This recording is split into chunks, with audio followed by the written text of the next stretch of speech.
Caïn adora avec tout son sens de l'esthétique et Caïn tua son frère. Les Juifs ont fait la même chose au jour de Christ. La chrétienté est grandement constituée par ce même sens. Son architecture, ses rites, sa musique, ses ornements, ses effets de lumière ou d'ombre, ses notes, son atmosphère, ses vêtements et ainsi de suite. Tout cela vient de l'âme. Mais Caïn n'est pas arrivé à Dieu et les Juifs n'ont pas satisfait Dieu. La mort spirituelle marque tout ce domaine, et bien que l'on puisse y avoir des émotions intenses qui créent des résolutions, des pensées élevées et des désirs, il ne se produira pas de changement véritable dans la nature de ces croyants, et il leur faudra des doses renouvelées de ces émotions pour maintenir une mesure de propre satisfaction pour l'âme et pour eux-mêmes. Toutes les religions ont plus ou moins ce trait psychique en commun. Et c'est ici que l'erreur fatale a été commise par beaucoup de gens religieux. Ils pensent que l'on ne doit pas toucher aux autres religions dans lesquelles les adeptes sont certainement dévoués et sincères, et qu'il faut reconnaître et accepter ce qu'il y a de bon en elles. Cela, c'est confondre la religion avec ce que la Bible appelle être spirituel. La religion peut s'élever à des hauteurs très grandes et sombrer dans de terribles profondeurs. C'est la même chose qui peut avoir ces deux aspects. Mais cette chose ne saurait jamais s'élever au-dessus du niveau humain. Elle n'arrive jamais réellement à Dieu. La religion peut être le plus grand ennemi de la vraie pensée de Dieu, parce qu'elle est la meilleure séduction de Satan. L'ascétisme n'est pas plus spirituel que l'esthétisme. Il n'y a pas plus de valeur pour Dieu dans les austérités, les privations, les jeûnes, les rigueurs puritaines, comme telles, que dans leur contraire. La simplicité peut ouvrir l'accès à Dieu, mais elle n'est pas nécessairement spirituelle. Elle peut être simplement une question de goût. Combien les pensées, les aspirations les plus sublimes peuvent souvent accompagner dans la poésie, la musique et l'art, la dégénération et la débauche morale. Combien le mystique peut s'approcher de la vérité dans sa perception et son interprétation. Quelle chose merveilleuse peut voir l'imagination même dans la Bible.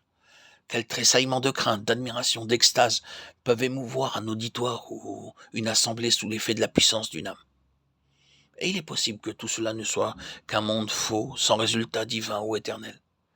Tout cela ne peut ne satisfaire que cette vie terrestre, la tirer de sa monotonie. Mais tout finit là. Dans quel monde artificiel nous vivons? Nous voyons alors que la musique se répand, que les éléments romantiques sont en évidence, que les vêtements et les brillants et les personnalités humaines paradent. Combien l'orgueil et la rivalité s'affirment. Et quelle puissance de prétention pénètre dans l'atmosphère. Oui, un monde artificiel.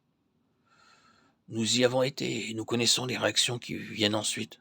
Combien tout est vide, combien tout est vain. Un fruit de la mer morte. La tragédie dans ce mélodrame, c'est que c'est la vie véritable pour beaucoup. Ce monde de l'âme, c'est une imitation du diable. Tout y est faux, où que nous le trouvions, associé à la religion ou ailleurs. Ceux d'entre nous qui avons goûté aux sources de ce monde, nous avons connu la parenté qui existe entre ce qui se trouve là et ce qui est dans la religion en ce qui concerne la nature de l'âme. Ce n'est qu'une différence de royaume, mais non de nature. Une pure imitation de ce qu'est le diable, de ce que veut nous donner, nous inculquer le diable. Ce que produisent la musique et le drame du monde dans un sens, les émotions, les palpitations, les soupirs de l'âme, le pathétique, les larmes, le mépris, la haine, la colère, la mélancolie, le plaisir, viennent de la même source, mais dans un environnement différent et un autre cadre. Et le fait est que ces sensations passent sans que l'on ait fait un seul pas en avant. Une musique un peu meilleure, un autre prédicateur, un lien moins familier, quelques émotions nouvelles, stimuleront peut-être nos âmes. Mais où en sommes-nous après tout? Combien Satan doit rire derrière son manque, le manque de l'homme, de l'âme, de l'esprit. Satan, masqué, nous manipule. Oh, avoir la réalité de l'éternel. Oh, que les hommes puissent comprendre que tandis qu'une âme élevée et cultivée, qui possède un sens développé de ce qui est beau et sublime, quant à ce qui touche à ce monde, est infiniment préférable à une âme sordide Ce n'est pas nécessairement une garantie que cette âme ait une connaissance personnelle et vivante de Dieu en tant que personne, et qu'elle soit réellement née de nouveau. L'occultisme, le pouvoir de voir plus profondément que les autres, de sentir ce que les autres ne sentent pas, de saisir ce qui est abstrait, de toucher les forces invisibles, ce n'est pas la spiritualité dans le sens divin. Le domaine de l'âme est complexe et dangereux, et il peut soulever beaucoup d'hommes hors d'eux-mêmes. Mais pour les plonger dans une ruine morale, mentale et physique, où il n'y a plus aucune espérance. Lorsque nous prions pour le réveil, soyons bien certains de ce que nous désirons, et prenons garde aux moyens que nous employons pour le susciter ou l'accomplir.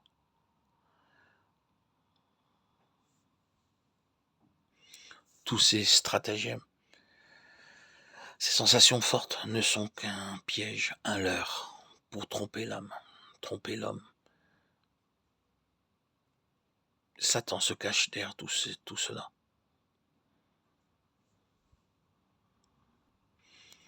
Soyons fermes, veillons.